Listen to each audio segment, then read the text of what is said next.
can make it different. You can make it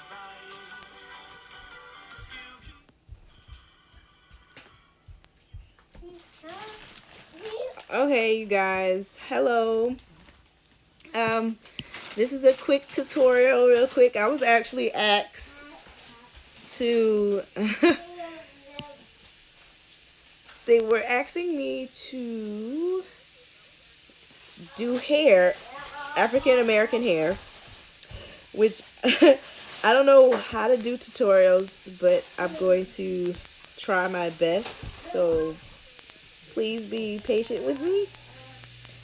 First off, I want to say, excuse my son. I'm trying to figure out.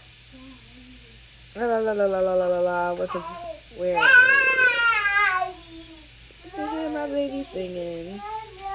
Okay, I want to thank Peppermint for asking me to do this. I wouldn't be doing it right now if it wasn't for them asking. So they like how I do my style. So that's the best I can advice I can give is how I do it. So when it comes to doing my dreads, so let's draw Tracy real quick. This is with Chibi or oh Lord. This is Chibi style or however I do her. But mainly I draw her Chibi style.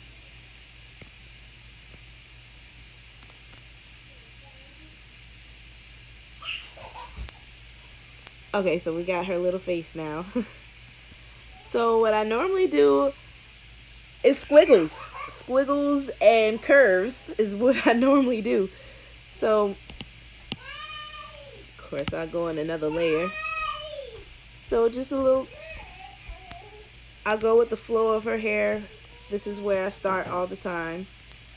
I do a little squiggle lines. Squiggles. How I figured out how to do this, I did a lot of research, and I even actually looked at my own hair and see how the way my hair was laying and stuff like that.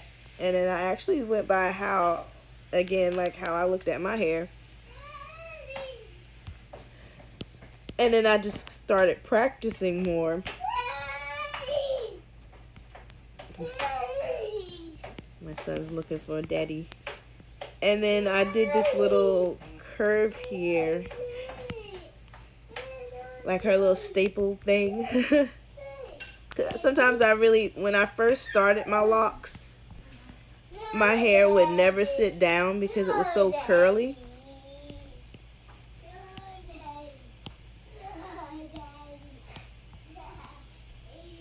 So that's pretty much how I do my dreads. It's just a bunch of squiggly lines.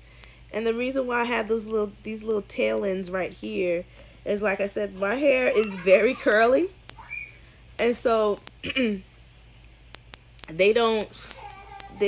ends of my hair haven't locked, and I don't think it would ever lock. Hello, how you doing? But my hair will probably never locked. Well, never lock. So at the ends, unless I like chop them off or something. So that's why I added the squiggly line. So basically it's just however you want to draw your African American looks. You just get I'm going off now. Okay. You just pretty much just go get a reference, because this is how I do my dreads. And then after I do my dreads, I get another. That's the basics of it. And then I'll go in and then add the extra lines to it. This is the long consuming part for me, is these extra lines that gives it that look like they're dreads.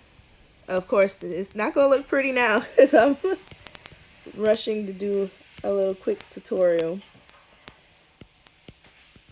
I just do these little curved lines. Sometimes when I'm slowing down and taking my time, I'll do like extra lines in the middle.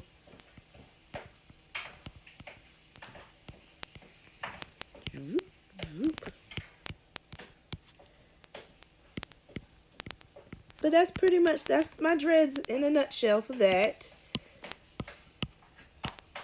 Now for my afros.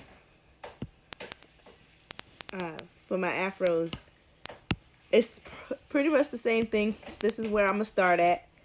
But for Joneko, if you've seen my my other OC, Tracy's my persona of how I would look in real life, and then Joneko is my magical girl look, which she was based off when I had an afro apparently, and then I love kitty cats, so that's why she's a cat at the same time. So I had this big huge afro, and then I love Cowboy Bebop, and Spike's little afro hair is what I based his hair off of. Well, her hair off of. So what I do with, so I made a triangular look. So all I do is just squiggly lines. Squiggly lines and curves. That's her little shadow, to show that it has some little volume. And then normally when I go back over my lines, because this is just sketching now. When I do my inking, when I go back to ink, I'll put like little curls, because afros in real life are not neatly in shape. So I go back through. Daddy.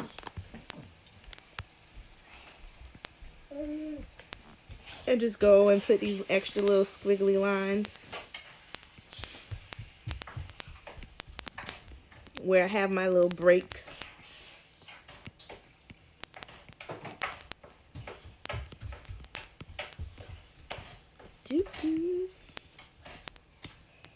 And then when I boom, and then when I go to color, that's when I add more.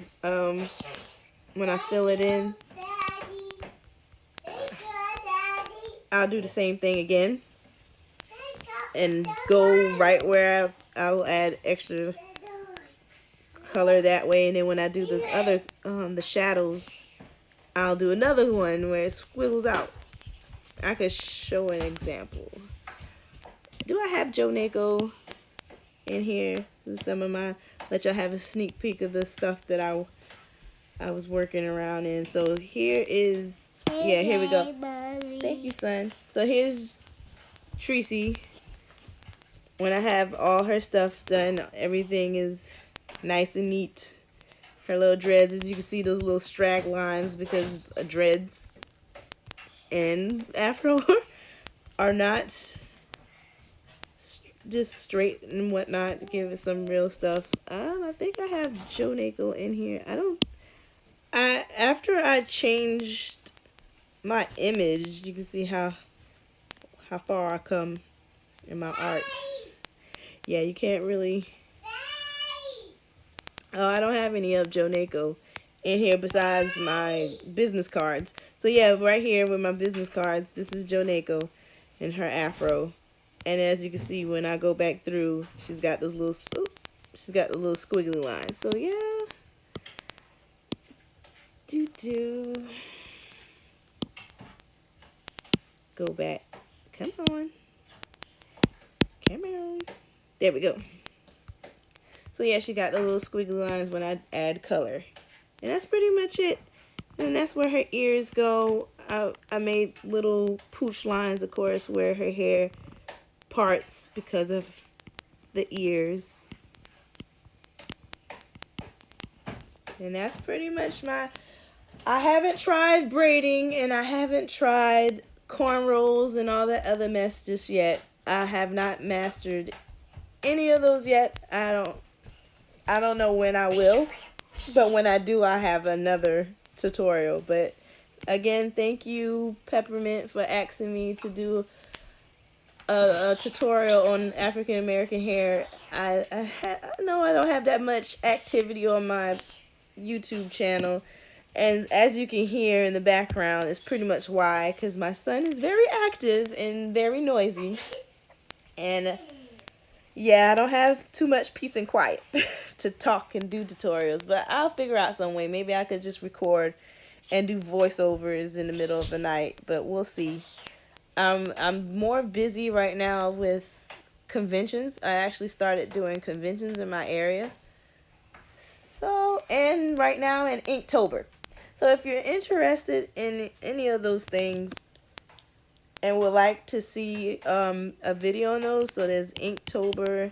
Well, I'm doing Japantober, something I'm doing.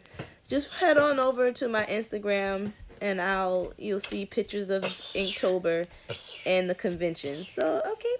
Hey, y'all have a good night. I'm going back to work till my Inktober. And I hope you enjoyed my little quick tutorial, Peppermint. Bye-bye.